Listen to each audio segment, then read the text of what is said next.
So the coronavirus outbreak is putting a lot of cognitive load on our brain. And one thing is that coronavirus is like a lottery in a negative sense because you never know when you would be infected, and you actually don't know how severe your symptoms will be. Some people say that elderly people or those with underlying medical conditions would suffer, but there are cases where young and healthy people really experience severe symptoms and even die. So it's like really, presumably, the severe severity of coronavirus symptoms it will depend on many, many parameters, and you never know what combinations of these parameters would lead to certain range of symptoms. And so it's like a lottery.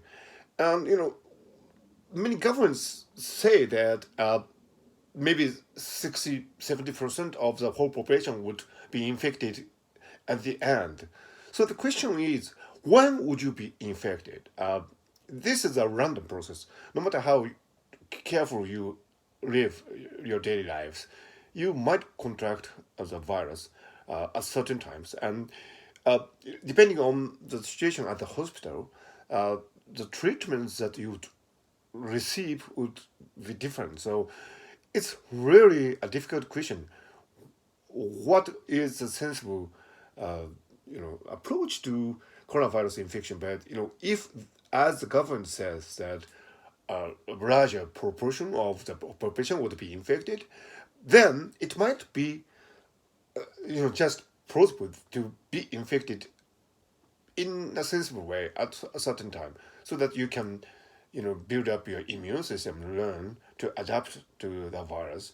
But the question is, you don't know how severe your symptoms will be. And if this was a typical disease, if you take precautions and if you lead a healthy life, then the chances are you wouldn't have the disease in the first place. And if you had, if you take care, you can have a higher likelihood of healthy recovery.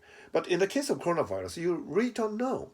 As I said, it's like a lottery. So there are so many uncertainties, and no matter how well you manage your health in the daily lives, exercise, and have a healthy diet, you never know whether you would end up healthy at the end of the tunnel or otherwise. So there's this really great uncertainty, around coronavirus infection, and that's why I think people are feeling so anxious and fearful of the current situation, because, as I said, it's a kind of a lottery process, and there's this random nature associated with the whole thing.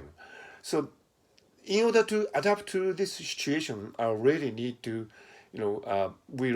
to think clearly and realize that there is this degree of uncertainty surrounding coronavirus, and that is a reality, and we should live with it. There's no escaping the lottery nature of the coronavirus, and I think that is very important to realize at this stage.